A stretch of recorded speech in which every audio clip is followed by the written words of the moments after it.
in the bottom left-hand side. You trying to steal my intro? Yeah? Yeah, I thought so.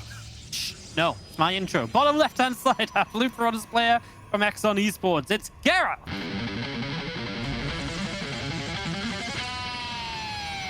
So I think Sue started laughing or something. And for those who don't know, like, obviously you guys can't hear Smix on the breaks or anything, but when Smix decides to, she can start talking to us and start laughing and trying to throw us off our game. So I think you just heard her. Oh, so and I just got pinned off on me. All right. Wow. So basically, wow. Smix is getting you in trouble in the middle of a broadcast. I feel like I'm still being thrown under. And the the bus. other thing to take from that is that you and Smix sound the same. Like, is Smix trying to edge Fear Dragon out of esports? I want to see that Reddit thread. Top of Reddit now. Please don't. Well, we got a good old PvP. Oh my god, I think I'm both going to go to the same area to throw down their pylons. Well, I get the feeling MaNa won't be throwing down a pylon there considering he sees Gerald. But that's kind of nice. Did Gerald notice?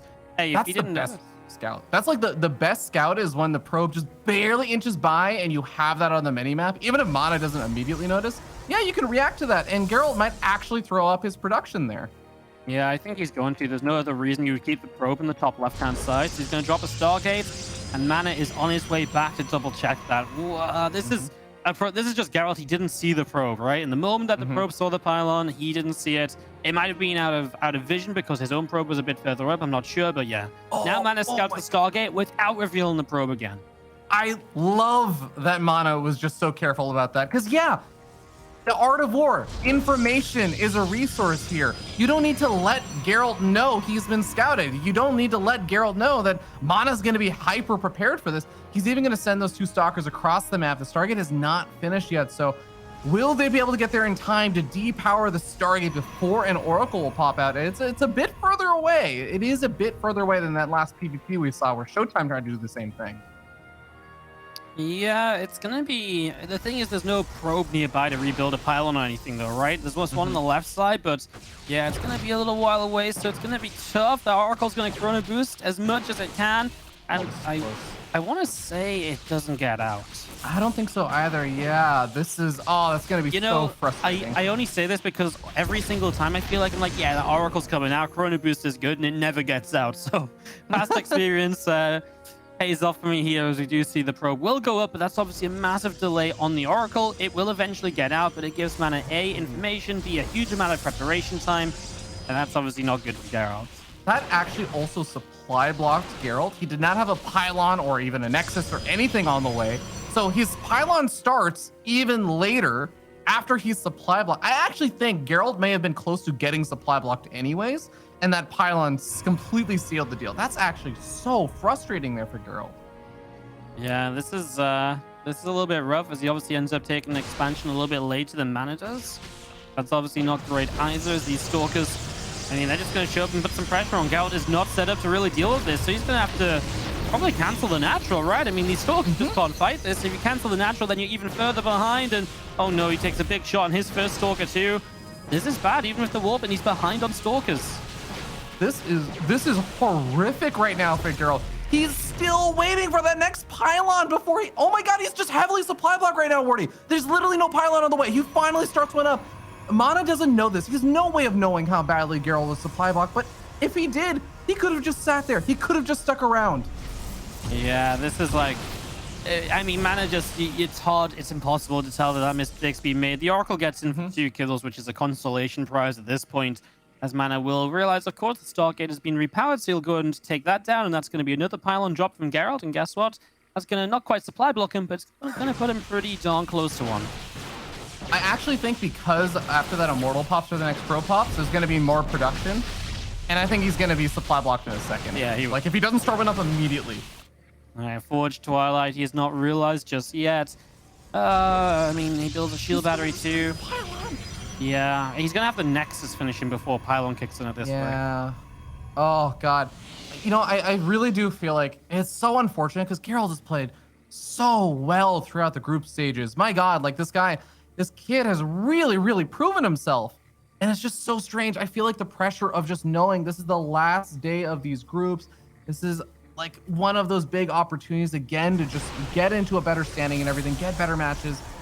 And I feel like the pressure or something is getting to him. He's just not really playing at the top level that he's proven himself capable of. All right, hallucination coming in, just obviously keeping an eye on things. MaNa just has information on top of everything else. I like Gerald's idea, the prism speed, the disruptor. You know, to me, it's the way you maybe get back into this. The problem is MaNa, if he just attacks with a lot of Blink Stalkers, all you have to do is play dodge the disruptor hit, and if you do that, you probably just win the game. He's got the prism to reinforce across the map. The extra gates are finishing. And in my eyes, this is, I mean, it was obviously already rough from Gerald, but this is an attack from MaNa that may just be nigh on unholdable. Yeah, he's definitely gonna have to pray for a bit of a miracle here, and you know, maybe the can channel through Gerald and allow that disruptor to hit as it so desires. But well, you know, okay, there is one thing I really like about the way Gerald has his army positioned. MaNa is gonna see this. He's gonna see the immortal with not that many stalkers there. Oh, keep the disruptor up with the high ground. Yes, you want to bait. I think you want to bait the blink out. Oh no, he's just gonna go for the main. Well, I mean, this is still fine because there's Immortal. Oh, Immortal actually does get back to the super battery, but now you can. I feel like you may as well take that pylon down.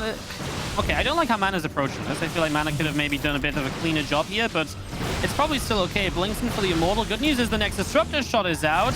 Good lift Oh my up. God. That was really sick. Oh no, he misclicked on the disruptor. He gets it anyway. MaNa is just so far ahead, and now there really is no hope. Well, this was some sick micro to make up for what I thought initially was kind of a lackluster attack in. MaNa makes it work, and it started early for your Dragon, and Gerald was never really able to recover from that. Yeah, man, just as much as I, of course, want to say, MaNa played that really, really well. Like, he made all the right moves. He got the scout out on the Stargate. He was able to depower it, recall the Stalkers out so he didn't take a lot of losses or anything. Like, obviously, MaNa did everything really, really well there. But Gerald, it really did feel like he put himself a bit behind with just those early game mistakes. And there's a reason why, if you ever get coaching from like any really good player in StarCraft, they're gonna look at your replays and be like, well, you got supply blocked here. It's like, what about this engagement? What about, you know, what about how I microed and tried to split over here? I feel like you could have done that better. It's like, no, you just need to not get supply blocked. You need to make sure you're making workers. It's those core fundamentals. They're so important. There's almost just like an assumption that a lot of these pro players are going to be able to be totally on top of that. But when you're a little bit off, that's just going to mess with your game plan so much. I really am hoping it's just like a one-off thing for Gerald. It's when that sort of like, you know, the natural sort of, oh yeah, you know, my pylon comes down here, then this pylon comes down there. It all gets thrown out the window by losing one pylon early, having to replace a pylon on that Stargate again. That throws your build off, and it's just step after step just becomes a little bit more problematic, and things didn't really work out. As you go into game number 2, we're going into Death Aura, and that just wasn't the game I wanted to see for these two, right? Like, I expect this to be long back and forth, and the thing is, when MaNa gets ahead early like that, he knows, and he's really good at identifying that lead and going to end the game. So let's just hope that things don't go as disastrously badly in the first 2 or 3 minutes. Yeah, turns out playing StarCraft for like what, 13, 14 years gives you a good killer instinct there. But guys, we're going to be starting down here in the bottom right-hand corner of the map, top of that blue Protoss player from Team Exxon. He is Gerald.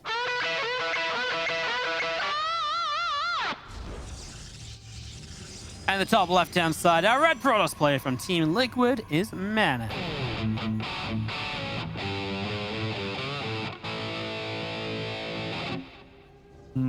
I do want to compliment and like finish my thought on something I thought Gerald was doing given a bad situation in that last game, which is leaving that Immortal on the low ground and the Stalkers on the low ground as well, which of course is just going to make sense, and having the Disruptor in the main base to try and fire a shot off the Stalkers blink up. But also just keeping that Disruptor on the high ground means that maybe MaNa moves forward. He sees that's just a lone Immortal on the low ground with a few Stalkers there, says, this is an opportunity, blinks on top of it, and now blink is used up and the Disruptor can fire a shot from the high ground kind of like as a surprise shot. So I really actually liked that setup, but yeah, it's all a bit negated when MaNa just blinks up to the main. So still, I really liked the idea. I mean, even with the blink in the main, the opportunity was kind of there. He just maybe pre-fired the Disruptor like a second too soon. I think his wall, because the Disruptor was on the left-hand side of like that normal wall, and the Disruptor couldn't actually like scoot the shot around the buildings and get on top of the Stalkers fast enough, I think. I think that was a lot of it. All right, well, as we get into our game 2. This time, no initial kind of immediate pylons on the way up, but MaNa is checking around that left side. Gerald just goes into the main base, so he's going to get in, he's going to see the second pylon, he's going to be like, okay, well, in theory, you don't have anything on the map just yet. So he'll be pretty happy with that info, and again, MaNa choosing not to go into the base. He'll just continue hunting for proxies down the left and bottom side of the map. Yeah, I love that the PvP meta, like a Protoss player is so big brain, and I'm not just saying this because I'm a Protoss player, but like, I love the way the PvP meta develops where that used to be like a thought process of like, oh, if the probe arrives immediately, then I know you didn't proxy. So then Protoss players started sending out 2 probes, one to go scout and one to go build the proxy. So now it's like, okay, well, now that I've seen a probe, there still could be a proxy. So MaNa continues scouting around, makes his way to his opponent's base, sees that there in fact are 2 of those pylons already over here. He's gonna try and stick around long enough. Ooh, he's gonna find the 3rd pylon with, of course, a Stargate. Really, really nice scout here. That's Gerald. I mean, now he's figured out, right? And obviously, MaNa's got that Stargate of his own in the main, and Gerald doesn't know about that. So MaNa, in theory, can just go for a Phoenix or 2, and he's going to be very safe against any Oracle. In a way, Gerald might have to go Phoenix of his own as the safe play, where you're just like, well, if you hadn't known about my Stargates... Oh, no! They were just confirming. They were confirming there was nothing behind the mineral line, so the probe just gets in. Oh, that's so unfortunate for MaNa. Well, just never mind what I just said then. It's known Stargate versus no Stargate. I mean, now you can kind of do either or. You can play the mind games, and they're both going to go Oracle. This is actually one of my favorite things also with like Stargate versus Stargate, because yeah, you would just be so used to being like, okay, I'll go for Phoenix. But you know what the other really silly thing is that you'll expect like, yeah, my opponent's going to get Phoenix up. So I'll just hold back my oracles and hit at a really weird time. It's like where you have a nice, finely timed attack, but you just kind of wait an extra like 20 seconds. You're like, okay, it's not coming. And you come in late, you're like, who does that? Why? That should theoretically not work. But it actually ends up working like a fair amount of time because you just catch people off guard. Yep. There's the Twilight Council on the way from MaNa already. That's finishing up.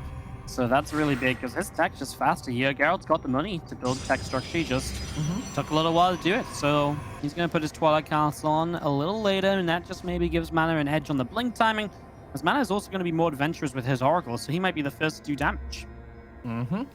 Shield battery is about to finish. Oh, when the shield battery finishes, the Oracle can't get through the healing there of the shield battery. So MaNa maybe had like a 3-second window to try and kill off like 2 probes there or something, but decides not to immediately just dive in blindly. Now the Adepts over here for Gerald, these are going to be able to bust through that shield battery healing and get some good damage done.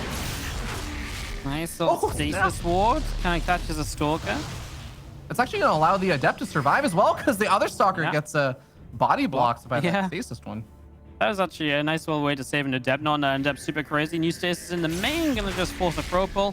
Obviously, Pro Pulls are still good though, right? You know, those are little bits of lost economy, and you know, MaNa losing probes on top of that definitely gives Gerald that little bit of an eco edge, maybe letting him get a couple of extra units up despite that later blink, so that he might just about be okay.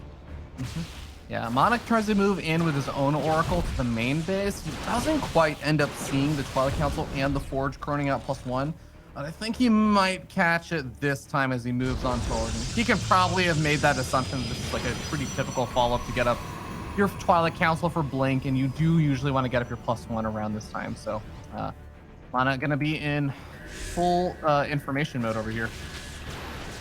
Stalkers. Oh, they don't get the stasis as it catches just a couple probes. Oracle actually back in the main though, and that is gonna get some kills. Blink not ready yet, so his Stalkers take a little while to get here. That's gonna be 6 probe kills. 7, he's not done yet. Fear Dragon. Oh my god, 8 kills and he's alive. Now there was a nice stasis in this natural expansion. This is just Oracle warfare. I was also going to say there's a Phoenix made from MaNa, so he will kill that Oracle top left unless there's a recall.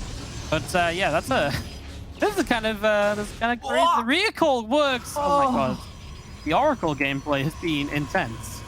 It has been absolutely nutty. I do have to still say, like, I think Gerald has definitely gotten the better end of things. Like, if you don't know the math behind economies in StarCraft, every worker you have more, like, it allows you to mine faster or mine more so you can afford more probes further down the line. So it's kind of exponential growth. If you halt workers from mining, it's like a linear halt.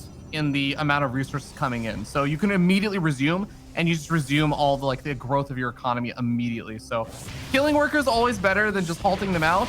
That being said, MaNa is going to be able to get a little bit more damage done over here, but he ends up losing the Oracle in exchange for it. So yeah, the Oracle finally going down. I mean, Gerald his Oracle has been an MVP this game. There's no doubt about it. 8 kills, just consistently annoying. Still alive. He's going to go back to that top left where actually the Phoenix is still kind of there. So this might be this Oracle's last hurrah as it comes into the main base, and he's going to get even more probes. Wow. 5 workers for an Oracle. Like, if that alone had been the damage that Oracle had done, that would have been a really great trade. Getting 5 more on top of all the others. Oh, Wardy, like, as bad as game 1 went for Gerald, game 2 has begun phenomenally for him. Yeah, game number 2 has been like, the opposite way around. And obviously it's not quite being like Gerald marching across the map to end the game at all, but every little thing has gone his way. He's consistently been in eco lead. I think in the 8-minute game, MaNa held a proper eco lead for about 15 seconds when a stasis ward went off. And that has been it. And that's just leading to so many advantages at this stage, as we are going to be seeing Dark Shrine on the way from MaNa. And that, of course, could be one way to go into the next stage of this, finally getting some DTs up, some harassment. I mean, this is what brings you into that later game PvP in general. Yeah, and I mean, there is the opportunity for a little bit of harassment here, but let's make sure we actually address the situation here. Gerald sent a Hallucinating Phoenix scout in, saw the Dark Shrine, and before he had even scouted it, he had a cannon and a shield battery every single mineral line, except he's missing the cannon in his main base, I guess, but that's actually going to be resolved now. Stalker's warping in. I mean, even if the cannon, though, obviously, I guess the DTs initially aren't terrifying. It's that Shadow Stride, right? And having the DT shrine that bit faster as MaNa gives him that option a bit sooner. I would also argue, though, that Gerald going into the Robo Bay and facility a little bit faster, that gives him the Disruptors more quickly. And, of course, we know that is a pretty powerful part of PvP as well. There's a lot of Stalkers right now. Big army supply advantage from Gerald. Yeah, there's an Immortal there, but I think there's a pretty good chance for him to just kind of sit around and trade out. He's going to blink in the main base. Or at least think about it, but I think he could have done. Yeah. He did confirm, I guess, eventually that there was not a whole lot over there, but I can kind of understand it. It's a bit of a risky move if there is something else coming out over there, or there's like a big warp in. Maybe you do get into a bit of trouble. He's getting his own disruptor up, so maybe he thought, maybe MaNa is doing the same thing. Maybe he's got a disruptor about to pop and it becomes a bit dangerous. Why give away a lead if you already have one? Yeah, for sure. No, I totally with you, right? It's like that sort of, if you blink up and there's a disruptor there already, you lose a lot. So it makes sense. Obviously, maybe with the hallucination going a bit deeper, he could have made that decision, but yeah. A risk he doesn't need to take, really. He picked off a pylon on the 3rd base, and he's just controlling this game because he's got that stalker count to do so. His disruptor's on the way behind this. MaNa's had a couple DTs set up to go into the 4th base. They're finally going to strike, and we'll see just how much they can really get done now. That Warp Prism moving into the main base of MaNa on the top left-hand side at the same time that there's Stalker skirmishes, but it does seem like MaNa has its Stalkers ready to intercept that Warp Prism, or at least seem like they were going to be able to, but the Warp Prism just runs past everything. MaNa now trying to take on a very choked up fight against these Stalkers, while the DTs continue to do some more damage to kill off. I think that might have been a pylon or something. Just action happening everywhere on the map, and funny enough, I think MaNa's getting the better end of it, a lot of it.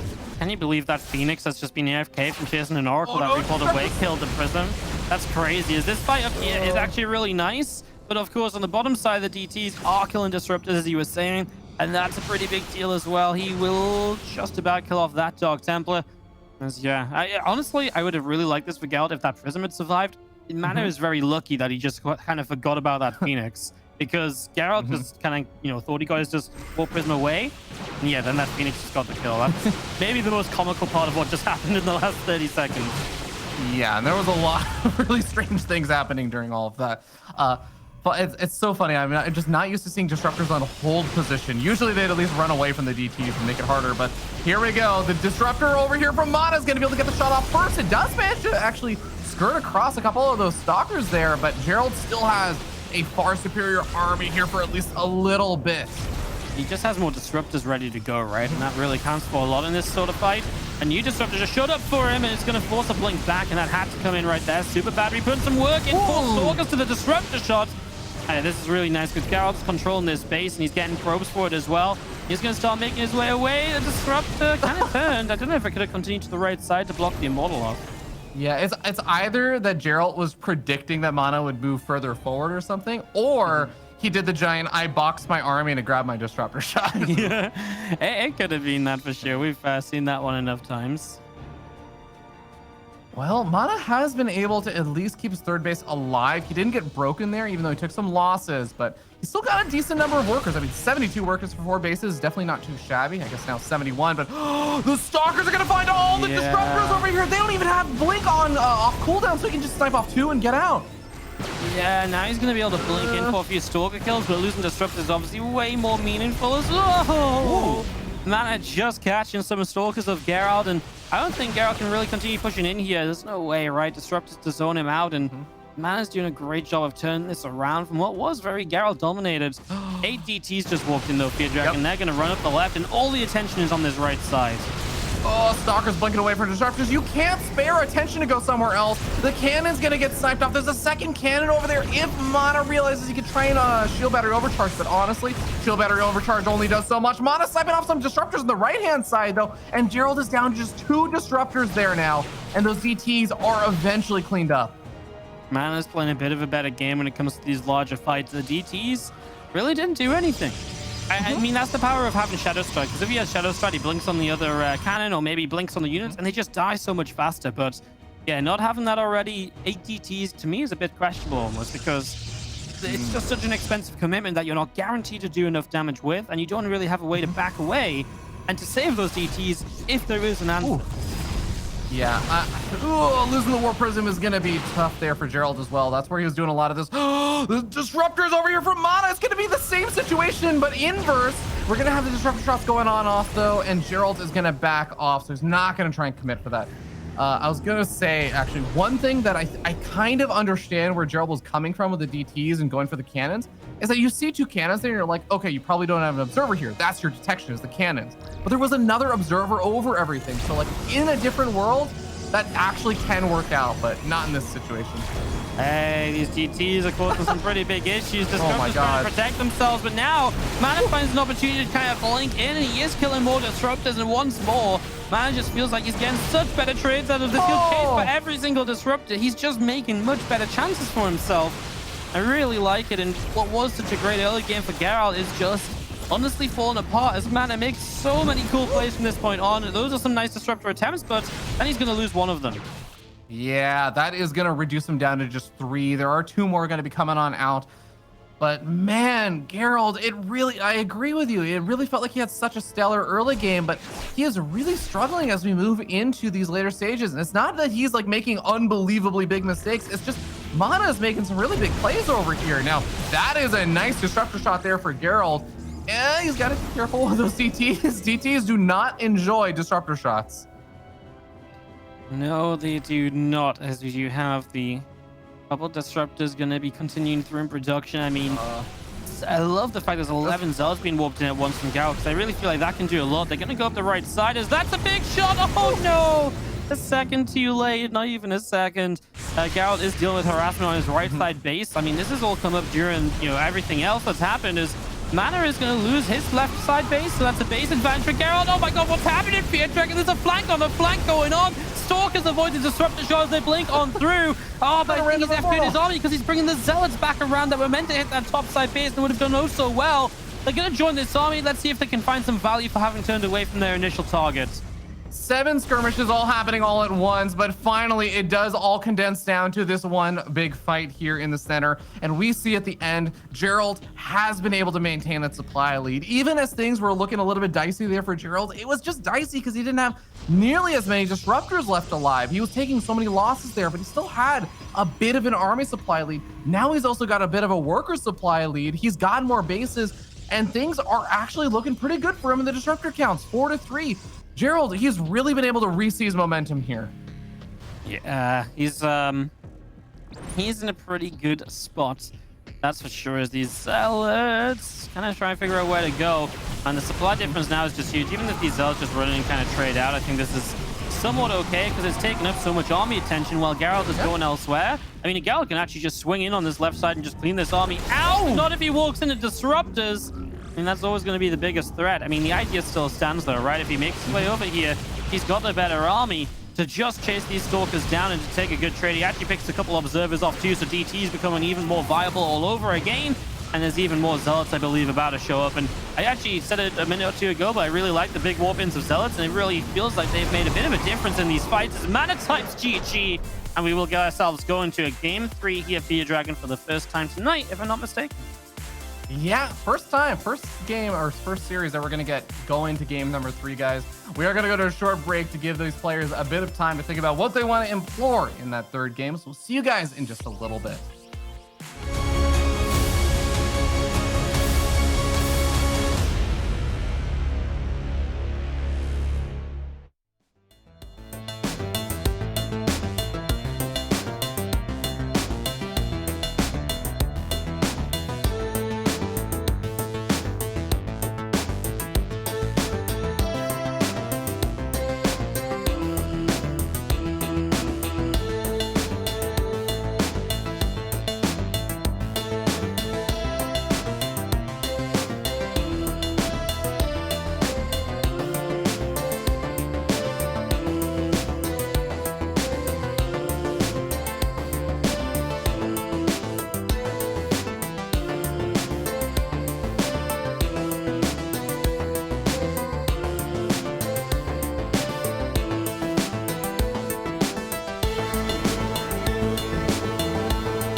We get ourselves to a game 3 here in the DreamHack SC2 Masters 4 between MaNa and Gerald. Pretty much you win this and you've got a very good shot, I believe, at just straight up going into the winner bracket of the playoffs, and that is such a huge deal. So really important game 3 coming up here for your Dragon. But, you know, after seeing these first 2 games, what do you think each of them has to look toward here to take this third map? Oh man, that's a really tough question. I think that obviously, like, that second game, a lot of things really seemed to go well for Gerald in the beginning. And even though I'd actually say I don't think that's what he won that game off of, because in the end, Gerald was able to just get really fast expansions up, take really good trades with army compositions and stuff. I feel like the things I want to see from MaNa are probably just making sure the early game, like Oracle harassment and stuff goes a little bit better. And from Gerald, I felt like the mid-game engagements didn't quite go that well for him. A lot of the Disruptor Wars actually end up feeling like they favored MaNa. All right, well, let's dive on into this game. As in the bottom left-hand side, he's getting that winning taste back in his mouth after being part of the 4 Shades of Protoss and the War Chest Team League. This is Team Liquid's MaNa.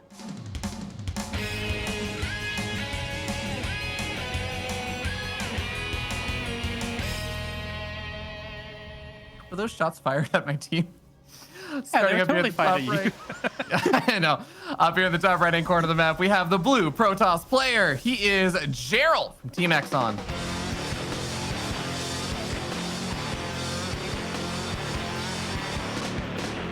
Here's MaNa finally winning games now that he's left Fear Dragon's team in the War Chest Team League. Finally capable. I mean, like, MaNa won some games. It's just he did. He won some great games. Just the team didn't do much winning. Yeah. Well, okay. Can I finally just complain about the fact that Raynor was undefeated the entire time? All I needed was for Roddy to beat Rifkin's team. And Roddy's team should have been super favored against Rifkin's. Raynor had not dropped a single map the entire event. And then finally, comes down to the last day. Raynor's like, you know what? I think I'm just not gonna win today.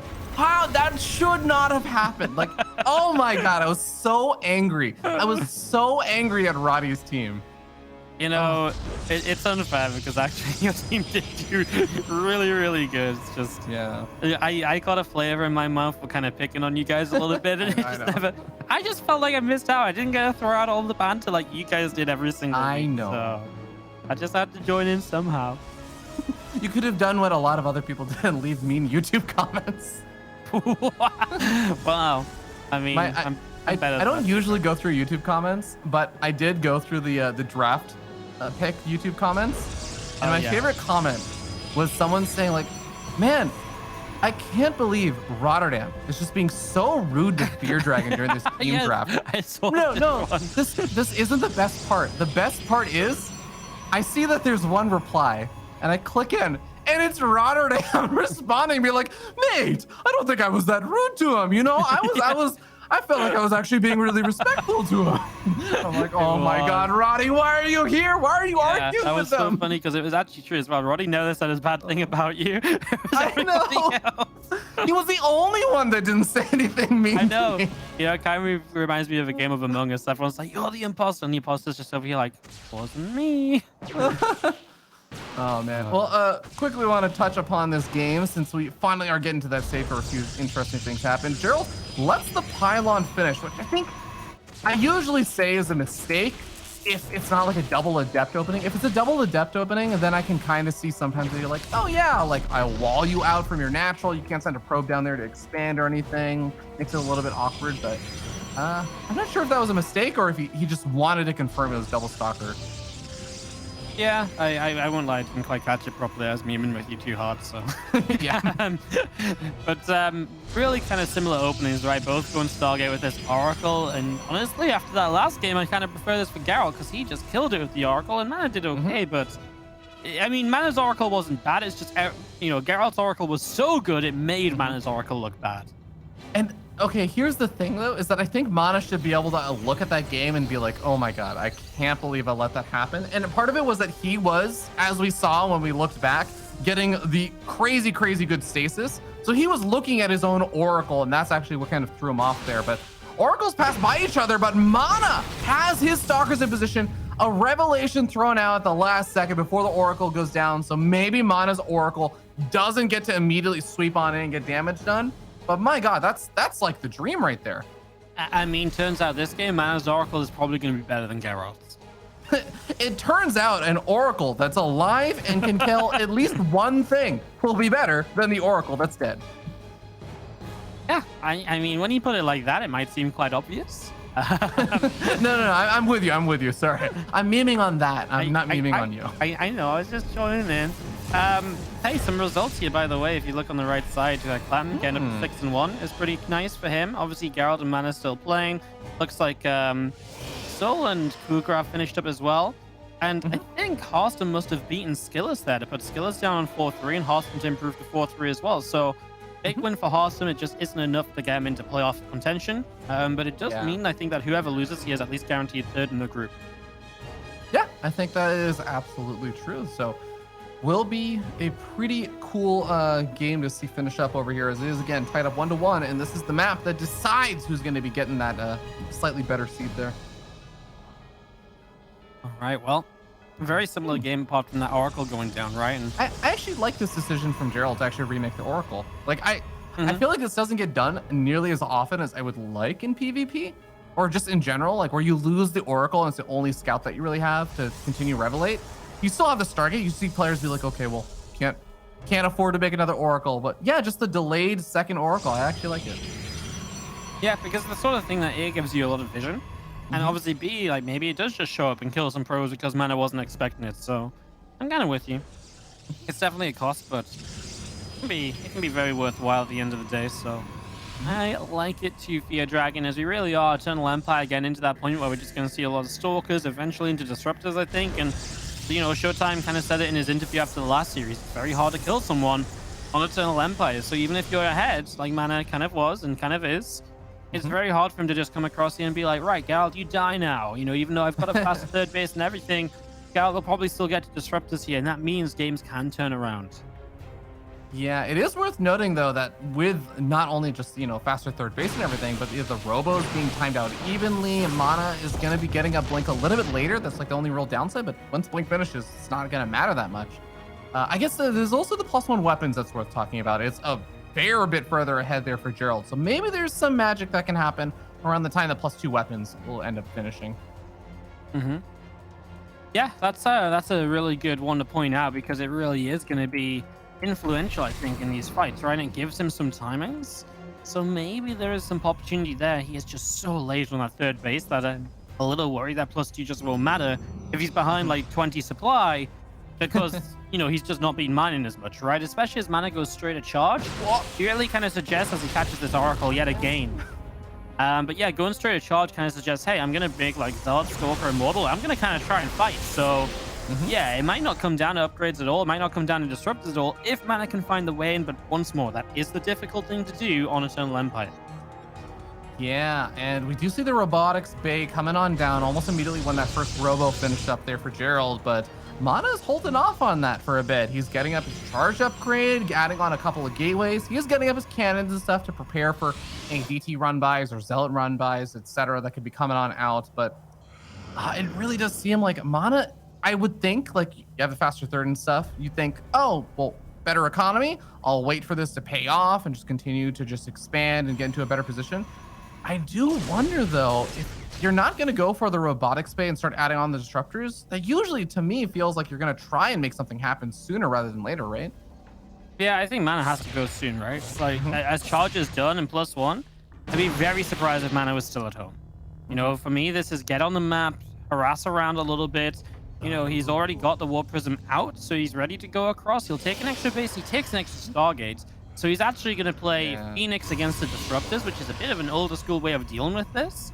So we'll see how that plays out. So maybe then he isn't necessarily needing to go as soon, because at least he'll have an answer to Disruptors on the way. Yeah.